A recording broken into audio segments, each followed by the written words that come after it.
Hello, and welcome to Whimsy Haven, where little breaths find big dreams. Let's drift into today's sleep story together. Hello, friends. Today's story is The Last Cupcake. Don't forget to like and subscribe. Let's drift into the story together. Maisie loved The Last Cupcake. School bake sale. Called it. Grandma's birthday. Dibs on the last one. Any party anywhere. If a plate held one lonely cupcake with a perfect swirl of frosting and a shiny sugar pearl on top, Maisie's finger was already pointing. She wasn't trying to be mean. She just liked winning dessert. When Mom asked her to pass the tongs so everyone could take one, Maisie would say, "Why me?" When Dad suggested sharing with her little brother Nico, she'd mutter, "But it's the last one." At first, claiming the last cupcake felt powerful. Maisie would swing her legs and nibble the frosting spiral like a tiny queen wearing a sprinkle crown. But slowly, something changed. At lunch, friends started trading seats. "I'm sitting by Jada," said Harper. "We're sharing snacks." "Can I have a bite?" Nico asked one evening. "No," Maisie said without looking up. "Mine." Nico's face fell like a curtain. Even Poppy, the family dog, began to ignore Maisie when she snapped, "Drop it." Now he trotted to Nico instead, tail thumping like a drum. Maisie crossed her arms, surrounded by her victories, and felt a little lonely. That night, after dishes and 100 sighs, Maisie drifted to sleep, the word mine stuck between her teeth like caramel.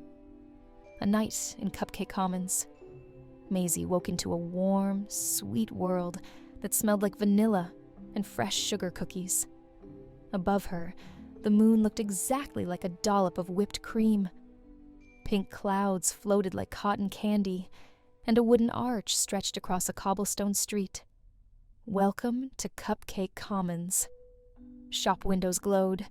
A bell ting-tinged as a bakery door swung open, and a woman dusted with flour stepped out, wiping her hands on her apron.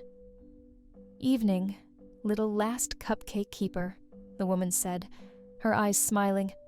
"I'm Mrs. Buttercup, head baker of this town." Maisie blinked. Do I know you?" Mrs. Buttercup chuckled. "I know your type. Come along."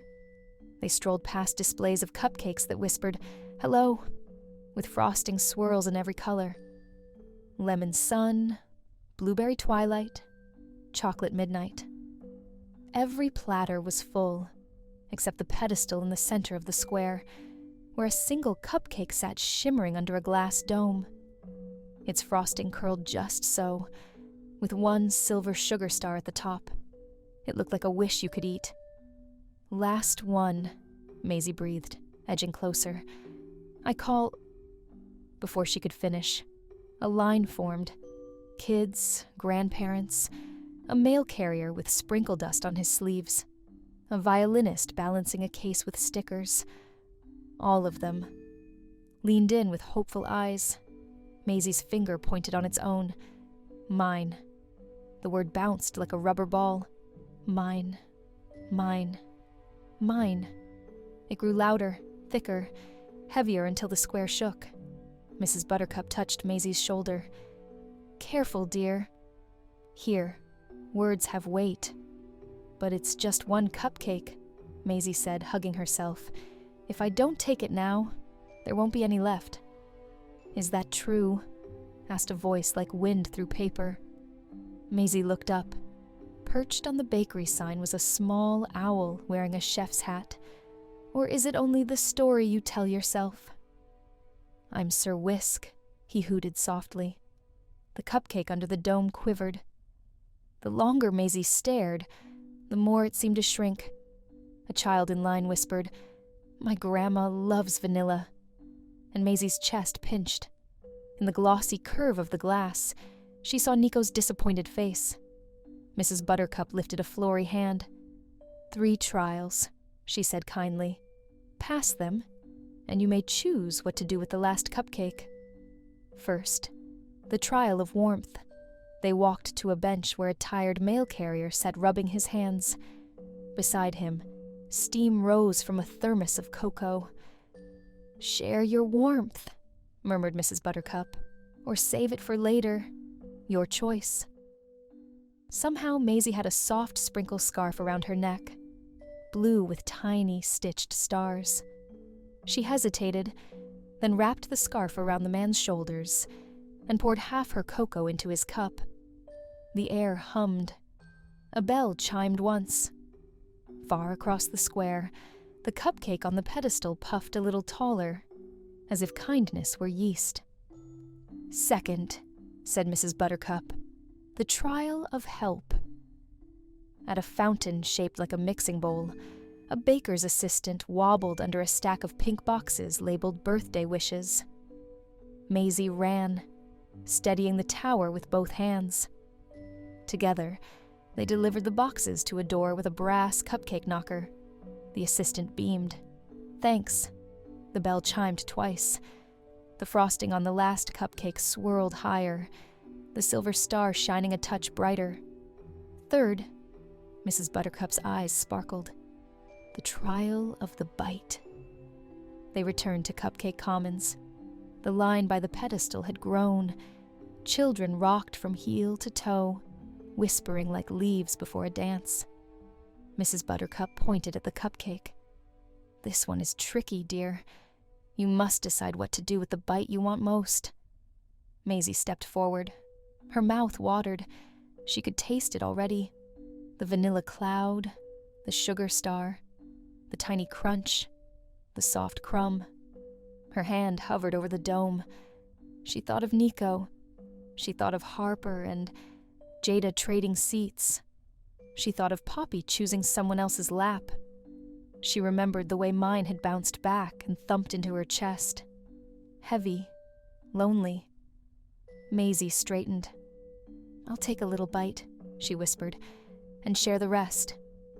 She lifted the dome, cut a very small wedge from the cupcake's tip, and let it melt on her tongue. It tasted like a happy memory. Then she turned and held the plate out. "For you, for you, for you, a bite for the grandma, a bite for the mail carrier, a bite for the violinist who'd balanced boxes, a bite for the shy kid who'd murmured vanilla." Mrs. Buttercup nudged the plate back. "Save one for someone you miss." Maisie looked down. Somehow, even after so many bites, the cupcake wasn't gone. The bell chimed a third time. Light rippled through the square. Every tray brimmed fuller. Frosting swirls stood an inch taller. Maisie blinked, but I shared it. "How is there more?" Sir Whisk tilted his hat. Cupcake Commons uses a different math. Shared joy multiplies. Hoarded joy crumbles. Maisie laughed, a surprised, relieved sound that fizzed like soda bubbles in her chest. "I want to remember this," she said. "You will," Mrs. Buttercup promised, tapping Maisie's forehead with a flour-dusted finger.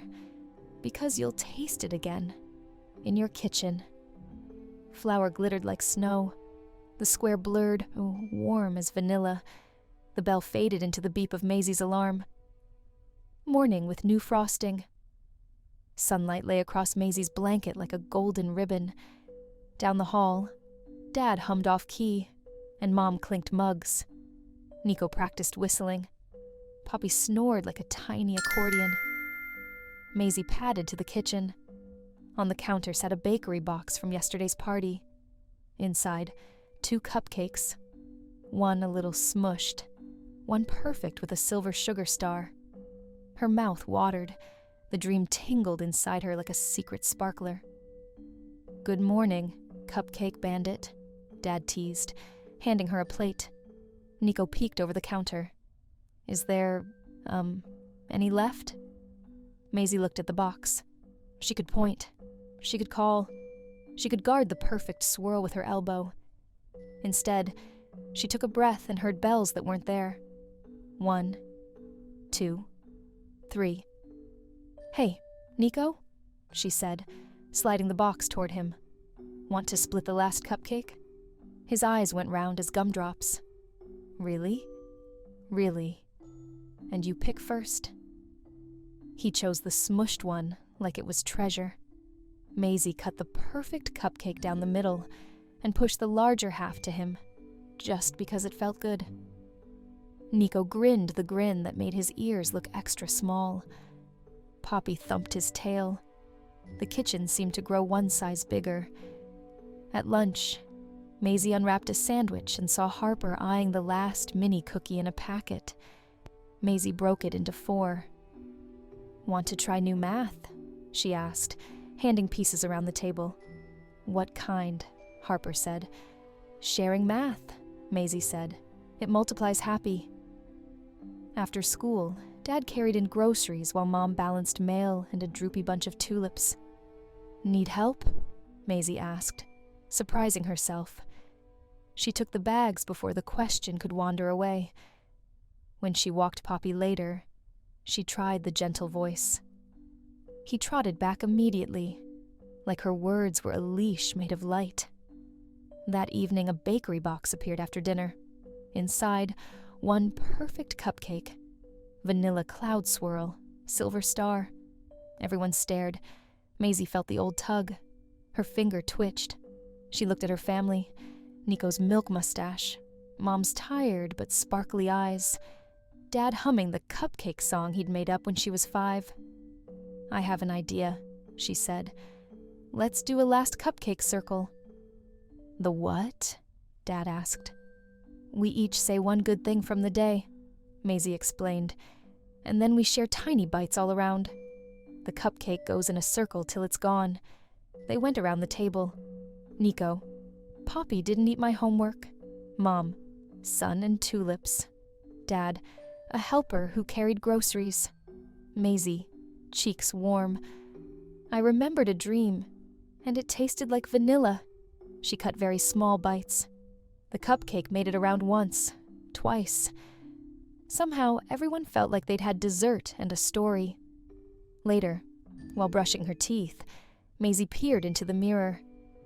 Who are you now? She whispered through minty foam. The mirror girl tilted her head and answered, I'm the girl who shared the last cupcake. A soft goodnight. That night, Maisie tucked herself in. For a moment, she could smell Mrs. Buttercup's bakery and hear Sir Whisk's gentle hoo. She whispered into her pillow, Thank you for today. Down the hall came the clink of cups, the murmur of voices, Poppy's sleepy snore. Maisie closed her eyes and felt full in a new way. Full like a kitchen full of music, like a box that never really empties when you pass it around. And though she still loved a perfect frosting swirl and would always, always taste the star first, Maisie had learned a different rule for last cupcakes. When you share them, they're sweeter. And somehow, there's enough. If you listened at her window just then, you might have heard it. The tiniest bell, chiming 3 times, soft as a sugar pearl tapping a plate. The end.